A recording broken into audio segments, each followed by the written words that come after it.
This is the word of the Lord.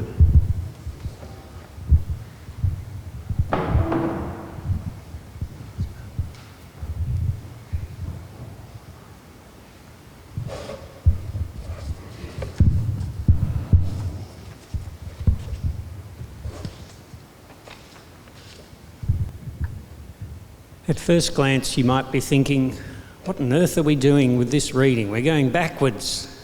Wasn't Christmas ages ago? Well, yes and no.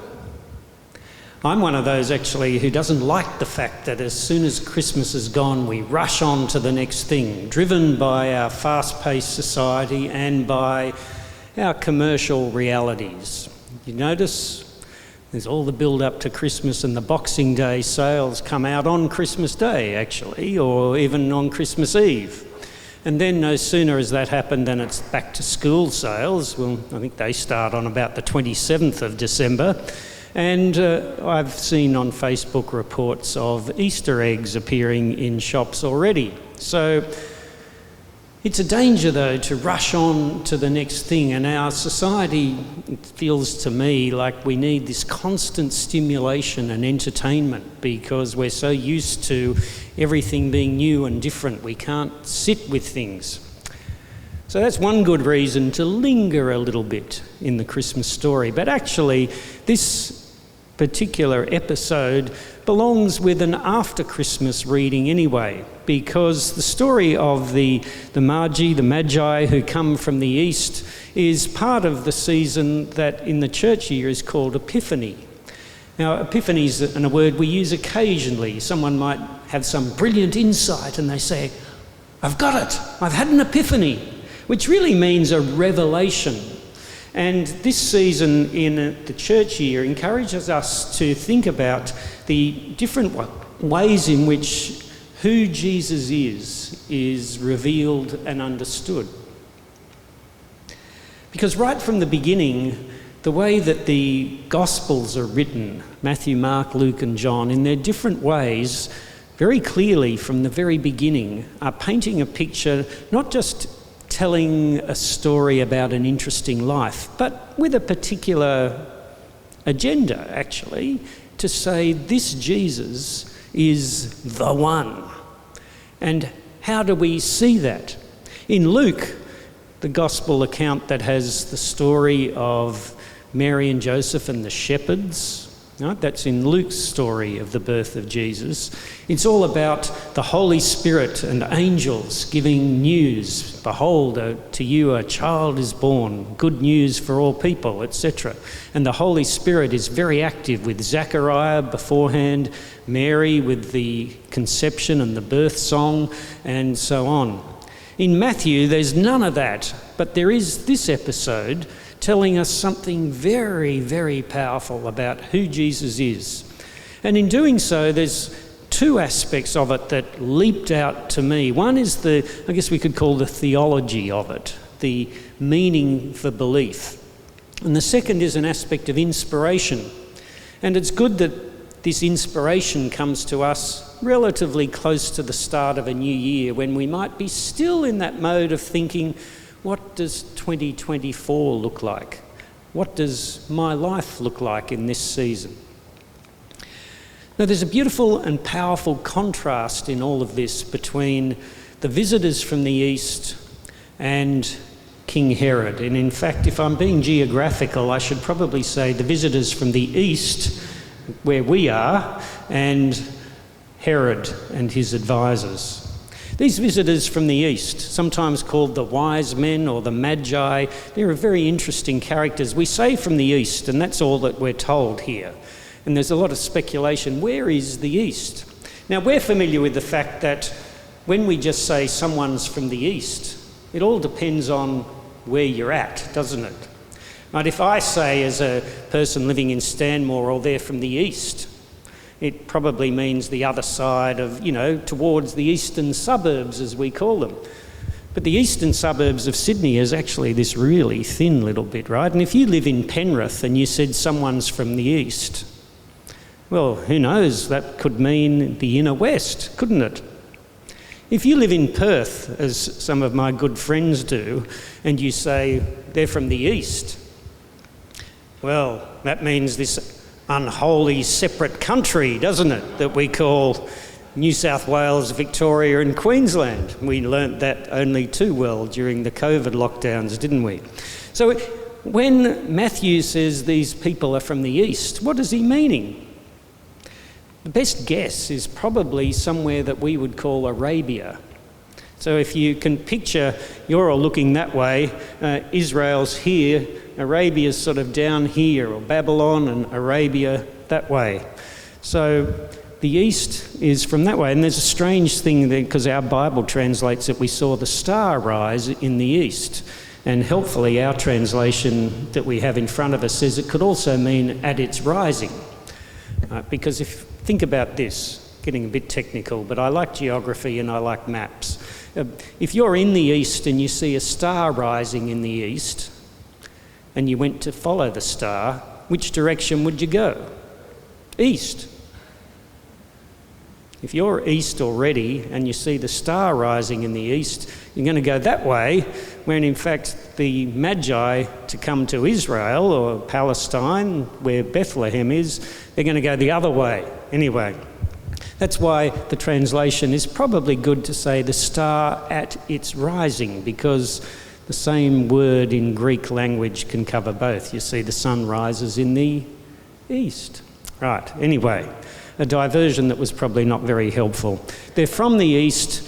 They're people who are what we would call a mix of astrologer/astronomer. They're mixed together. Nowadays in our world, astronomy is science, astrology is wacky stuff, you know, about charts and the influence of planets and the moon and the stars on people's lives.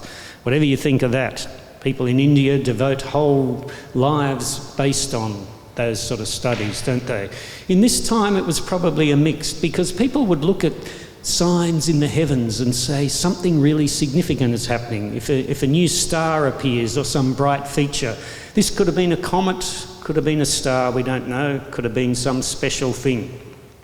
But they see it, and because they're seekers, because it seems they're anxious to know the meaning of things and they focus on that, they leave their whole life behind in pursuit of this quest for what is significant and what is meaningful.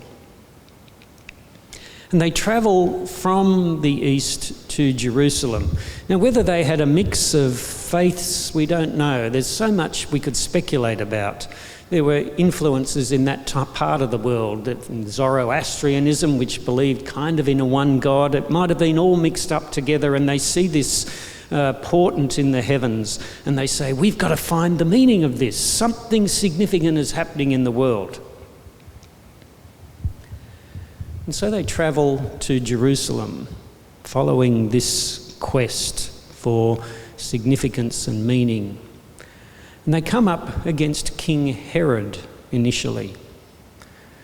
Now, to him, a portent, a sign, something significant, perhaps the birth of a significant person, is a horrible thought, because his life is based around his security in his position as king. Herod was sort of a local, not exactly a pure blood Israelite, but he was part of that scene, and the Romans ruled, but Herod was like their client king on their behalf. He's a very successful politician. He had been in this role as sort of the king of that area under the Romans for quite some years by the time Jesus is born. He's near the end of his reign. He'd played the system really well. If you know your ancient history, you'll know a little bit about Julius Caesar was around. Caesar is stabbed, and then there's a civil war really as it evolves between Octavian, who becomes Augustus, and Mark Antony and Cleopatra, etc. Well, at first, Herod had seen Mark Antony as his patron. But he seems like, as a good politician, he read the tea leaves very well. And as the Civil War happened and Mark Antony was defeated by Octavian, so Octavian eventually becomes Augustus Caesar, Herod had raced off to Rome and done the right thing and ingratiated himself and acknowledged how wonderful Augustus was, and he'd been allowed to continue in his role. And while he was in that role, he had done the most amazing building works. Herod's temple is still the temple that people associate with, the Wailing Wall and so on. He'd also built other wonderful things, usually with, as all great monuments in the world are built, with slavery and oppression of the poor. I always think of that when I go anywhere in the world and look at an amazing castle or a cathedral or a pyramid or the Taj Mahal or whatever it is. You see these amazing things and then you think, oh, it was always the rich people using slaves to build them. Food for thought. But Herod had done all that. But towards the end of his reign especially, he had become rather paranoid, and maybe he was suffering some sort of mental illness, perhaps even dementia. He'd always been violent and ruthless, and you had to be in that day and age. Now, politicians, some might say, you still have to be to keep your position when everyone else is clamouring to get it. He had had one wife, Mariamne. He'd had a number of wives, and one of them was a marriage for political reasons, and eventually he'd had her killed and her 2 sons killed because they became a threat to his position. Later on, of course, there's the story of the killing of the babies, and that's very disputed. Did that really happen? The only record we have of it is here in Matthew. And there would have only been a small number of children under the age of 2 in that little village. Could it have happened? Well, judging by Herod's character, yes. People are sometimes shocked. Oh, that's a terrible thing. But I listen to a number of history podcasts, and one of them is called Real Dictators. And they have plenty of material from just the 20th century, let alone other ones. You know, we start with the biggies: Mao, Stalin, Lenin, Hitler.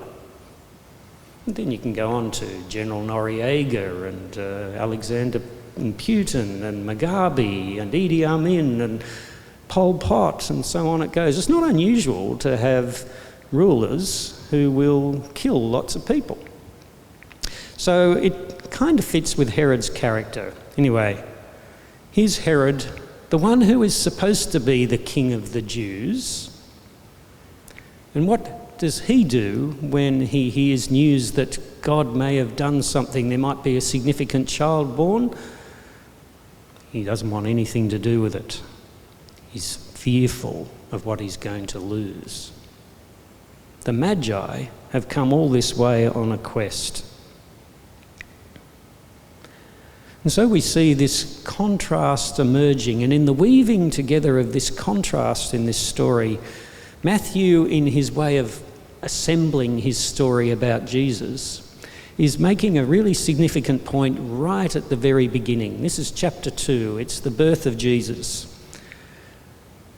And he's starting to tell us that this is not an ordinary child. And one of the ways he's doing that is by highlighting the visit of the Magi. We all know that they bring gifts, don't they? Gold, frankincense and myrrh. And this idea of them is picked up from a passage in the Old Testament, as we call it, the Hebrew Scriptures, from Isaiah chapter 60, where, among other things, there are numbers of passages in the Old Testament that talk about prophecies where people will come and bring gifts. One of them from Isaiah talks about kings bringing gifts, and that's why we sing, "We three kings of Orient are." Oh. Now, there's no reason that they're actually kings at all when you look at the story, is there? And in fact, it's one of those lovely things that we enjoy that's not actually in the Bible at all. So, as lovely as it is, Susan, to get on that camel and to wear a crown on your head, we all need to think, well, they're not actually kings at all. They're astrologers, magi, wise people, we might call them. And by the way, they weren't there when the shepherds came either. That didn't all happen on one night. It's clear here that they're in a house. If Herod later orders the death of children up to the age of 2, Jesus would be a toddler by the time these magi make their journey across from Arabia.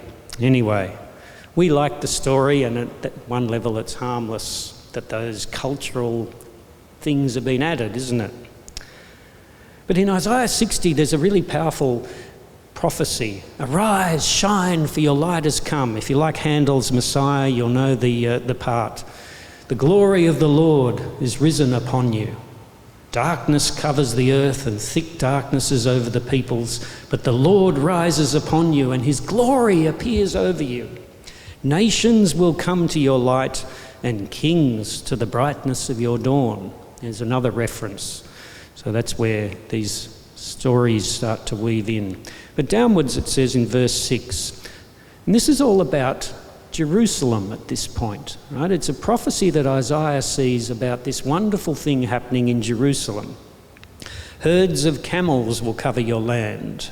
All from Sheba will come bearing gold and incense and proclaiming the praise of the Lord. Isaiah has written this with a picture as prophets had, not a precise one, but like a vision. And in Isaiah's vision, there's these camels and people coming from other lands bringing these gifts, and they're coming to wonderful Jerusalem. And what does Matthew do with that? He says this image is not about Jerusalem, it's about the child. He's reinterpreting this prophecy to say all the longings of the people of Israel that were centred on a physical land and a king and a city, they're now focused on this child, the one called Jesus. In so doing, this is an incredibly powerful statement to make. And you see instantly it breaks so much of it, reinterprets. It's a continuation of the theology of Israel, but taken in a whole new different direction. Jesus is the fulfilment of the hopes of Israel for God's blessing. Now, very practically, as we think and as we rightly continue to pray, as Jan did, for what's happening in Palestine and the Middle East, at the very least, Matthew's interpretation and the New Testament scriptures don't give any reason from a Christian framework to say that there's this holy land or the city of Jerusalem that must be still God's place. Now, there might be very other good reasons why there should be a state of Israel and a state of Palestine, or someone said to me recently, why couldn't there have been one secular state where everyone could live, but that ship has sailed. But there might be a good reason why the people of Israel need a state, a political entity. But you can't argue for it from the New Testament. And people who do are not seeing the fulfilment idea so powerfully there in Matthew and right through, in fact. That's what Paul came to see as well in his writings when he came to understand that Jesus was for the Gentiles, for all people, that all those ideas about land and kingship were being reinterpreted in this person, Jesus, and God's people were in fact all of those who were part of the people of God through Christ. And so this incredibly important point is being made here. And it's being made by that interpretation of Isaiah. But who are these visitors from the east? They're pagan astrologers. And they're the ones who come and pour out their gold, frankincense and myrrh. They're the ones who kneel down and worship. They're the ones who say, we honour and are overjoyed at your birth. And what do the religious leaders, Herod's advisors, do? They're annoyed by it. And this theme continues. Faith is seen in the most surprising places. And so even though Matthew sometimes is said as the most writing for a Jewish type audience with themes that were very familiar to people, he constantly is saying, yes, he quotes from the Hebrew scriptures, but always to say these point to what God is doing for all people. And right here in this very early story at the birth of Jesus, here it is. The prophecy's fulfilled, the pagans come and worship. God is doing something surprising. So that powerful point is being made. There's a theological one, but there's an inspiration one that I've been reflecting on as I'm not very good at setting goals and for the year, and some people I know say this is the year of such and such, and in the life of the church this is our theme for the year. And even when I was a congregational minister, I always struggled to say we've got this theme for the year. I don't know what it is except to continue on, you know. But it is a good time to take stock, these markers in our life. It was so good that we've had those songs today, Take My Life and Let It Be, one of the hardest songs ever to sing. All for Thee, be Thou my vision, O Lord of my heart, naught be all else to me save that Thou art. Can you really sing that? I find myself saying. And that's an echo of the challenge that the Magi bring to us. These people who come pursuing with their whole heart the significance of the star in the east. And when they discover it, they kneel down and they bring their best gifts to offer. What are the best gifts that we have to offer? Worship really means worthship, to give God what God is worth. And that can be only who we are, all of us. Yes, our songs and our prayers and our words are worship, but they're only meaningful if they're an expression of my whole life. One of the challenges I find as I think about that is how to develop a rhythm of life that will allow me to keep focusing on what's important, to be like those Magi who pursue what matters. And there are so many messages competing for my emotional and intellectual attention. I love sport, but I find I can very easily get more invested in that and emotionally worried about whether the Australian cricket team do well or not. And yeah, that's okay, but it's not really going to change the world, is it? And so for me, one of my little things for the year is to say, when I get up every morning, I pick up some advice from someone who says, don't go to your mobile phone first, go outside, look at the world before you look at your mobile phone. That's number one. And number two is that I'm going to read something from the Bible and do my prayer routine before I open the Sydney Morning Herald or the Cricinfo website or whatever it is. There's small things, little markers that kind of practical outworkings of trying to say, how can I maintain the focus on what matters most in my life? Now, each of you are in a different scenario with different pressures and different temptations and different ways of thinking. So I'm not saying that these are rules for life that I recommend for everybody, but an example of what this story is meaning for me. For each of us, where we sit today, how are we going to be like the Magi rather than Herod? You know, people like Herod, people who, out of clinging on to power or wealth or their sense of identity, push God away out of fear and won't allow anything new.